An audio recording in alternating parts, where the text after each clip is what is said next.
Welcome to சுடர் கருணை பிரகாசம் சேனல். வாங்க இன்றைக்கி வாயில் வச்சதும் கரையக்கூடிய செட்டிநாடு ஸ்பெஷல் உட்காரே ரெசிபி தாங்க பார்க்க போகிறோம்.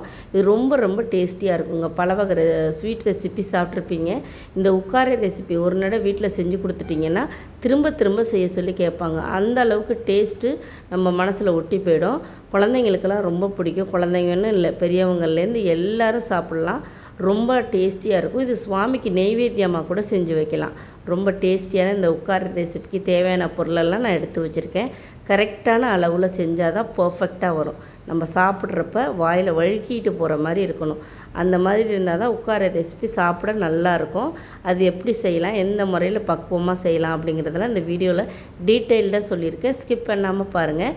இது ரொம்ப பொருளெல்லாம் இதுக்கு தேவைப்படாதுங்க. வீட்டில் இருக்கிற பொருள் நம்ம வெல்லம், பருப்பு, சிறுபருப்பு, ரவா, கொஞ்சமாக ரவா, தேங்காய், முந்திரி பருப்பு, ஏலக்காய், இவ்வளோதான். நெய், இது மட்டும்தான் தேவை. பெருசாக போய் நம்ம வீட்டில் இல்லாத பொருட்கள்லாம் இந்த ரெசிப்பியில் கிடையாது. ஆனால் டேஸ்ட்டு சூப்பராக இருக்கும்.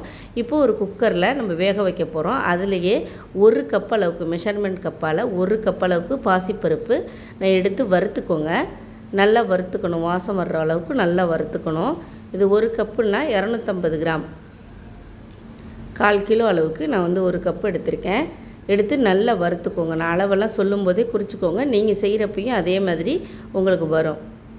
நம்ம சேனலில் எல்லா ரெசிப்பியுமே நான் கரெக்டான அளவுகள் சொல்லி தான் நான் சொல்கிறேன். இந்த மாதிரி நல்லா வறுத்துக்கோங்க. அந்த சேஞ்ச் ஆகணும், கலர் கொஞ்சம் சேஞ்ச் ஆனதுக்கப்புறம் நீங்கள் ஆஃப் பண்ணிவிட்டு நீங்கள் தண்ணியில் அலசி எடுத்துகிட்டு வந்துடுங்க. அலசி எடுத்துகிட்டு 2 கப்புலேருந்து 2.25 கப்பு தண்ணி வைங்க. நீங்கள் எந்த கப்பால் பருப்பு எடுத்தீங்களோ அதுலேருந்து ஒரு 2.25 கப்பு, 3 கப்பு வைக்கலாம். நான் 2.25 கப்பு வச்சேங்க, கரெக்டாக இருந்துச்சு. நல்லா வச்சுட்டு ஒரு 2லேருந்து 3 விசில் விடுங்க. அவ்வளோதான். இந்த பருப்பு நல்லா வேகணும், குழஞ்சி வேகணும். நல்லா வறுத்துருங்க, இல்லைன்னா பச்சை வாடை இருக்கும். பருப்பு உள்ள பச்சை வாடை இருக்கும். இப்படி மூடி போட்டு ஒரு 3 விசில் இல்லைன்னா 2 விசில் விட்டுருக்கோங்க. உங்கள் குக்கருக்கு தகுந்த மாதிரி விட்டுக்கோங்க. நான் 3 விசில் விட்டு எடுத்து வச்சுட்டேன். இங்கே பாருங்கள், நல்லா குழைவாக வெந்திருக்கு. இந்த தண்ணி நம்ம வச்ச தண்ணியும் ரொம்ப இல்லை. தண்ணி ரொம்ப போனால் கூட ஒன்றும் பிரச்சனை இல்லை. அது நம்ம மறுதிருப்பி வச்சு கிண்ட தான் போகிறோம். இப்போ இது கரெக்டாக வெந்திருக்கு. இது ஒரு ஓரமாக எடுத்து வச்சிடலாம். இப்போ இன்னொரு கடாயில் நெய் ஊற்றிக்கலாம். நெய் நான் 120 கிராம் ஃபஸ்ட்டு ஊற்றிக்கிறேன். இதுக்கு நெய் தான் கொஞ்சம் அதிகமாக ஆகும் இந்த ஸ்வீட் ரெசிபிக்கு. 1/4 கப்பால் 2 கப்பு ஊற்றிருக்கேன்.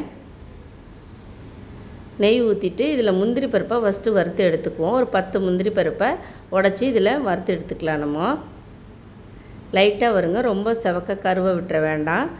இந்த முந்திரி பருப்பை எடுத்ததுக்கப்புறம் இதில் நம்ம இந்த நெய்யிலேயே நம்ம ரவாயை போட்டு வறுக்க போகிறோம். ரவா இதுக்கு 1/4 கப்புக்கும் கொஞ்சம் கூட, 200 கிராம், நம்ம 250 கிராம் இது பருப்பு எடுத்திருந்தோன்னா ஒரு 150 கிராம் நம்ம எடுத்துக்கலாம். இது ரவா பாதி கப்பு எடுத்தால் போதும்.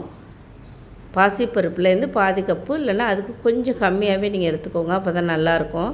ரவா அது எந்த ரவை வேணாலும் நீங்கள் எடுத்துக்கலாம். எடுத்து இந்த நெய்யில் நம்ம 1/4 கப்பில் 2 கப்பு சேர்த்தோமா, 120 கிராம் நெய் சேர்த்தோமா, அதில் அப்படியே ஆட் பண்ணிடுங்க. பண்ணி அது நல்லா வறுபடணும். அந்த ரவா நல்லா வறுபட்டு பொரிஞ்சு அப்படியே அடங்கும். அந்த டயத்தில் நீங்கள் ஒரு 1/4 மூடி தேங்காவை நைஸாக திருவிட்டு இதில் சேர்த்துக்கணும். பல்லாலாம் இருக்கக்கூடாது. நல்லா வெள்ளை பகுதியாக இருக்கிறத திருவி சேர்த்துக்கோங்க.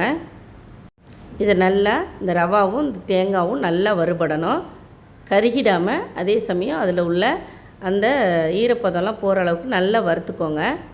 நல்லா வறுத்துட்டு இதுக்கப்புறம் பாசிப்பருப்பு, வேக வச்சுருக்க பாசிப்பருப்பை இதில் நம்ம சேர்த்துக்கலாம்.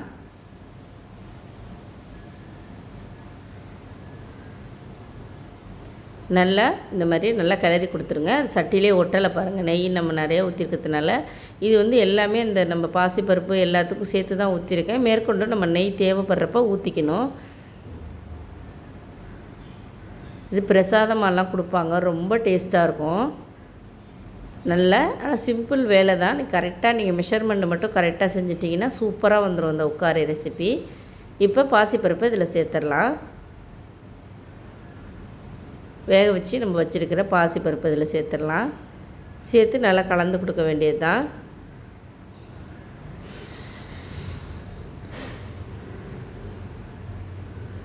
நல்லா இந்த மாதிரி நல்லா கலந்து கொடுத்துருங்க. சட்டியில் ஒட்டாமல் இந்த மாதிரி கலந்து கொடுத்துட்டே இருக்கணும்.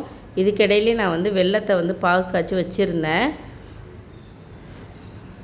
பாகுன்னா நம்ம வந்து ரொம்ப வந்து கம்பி பதம்லாம் தேவை கிடையாது. இதுமாரி இது பாகு வெல்லம், இது மண்டை வெல்லம் இல்லை. மண்டை வெல்லங்கிறது அழுத்தமாக இருக்கும். இது பாகு வெல்லம். இது வந்து சாஃப்டாக இருக்கும். இதை தண்ணியில் கொஞ்சமாக போட்டிங்கன்னா டக்குன்னு கரைஞ்சிரும். மற்ற வெல்லம்லாம் லேட் ஆகும் கரையிறதுக்கு.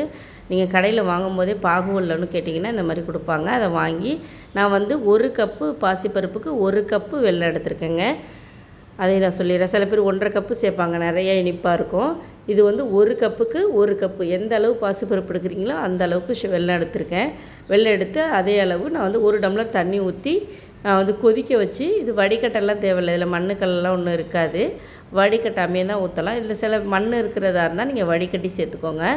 இப்போ நம்ம அந்த பாசிப்பருப்பு கலவையில் இதில் இது இந்த வெள்ளை கரைசலை இதை ஊற்றிடலாம். ஊற்றிட்டு நல்லா கலந்து கொடுங்க.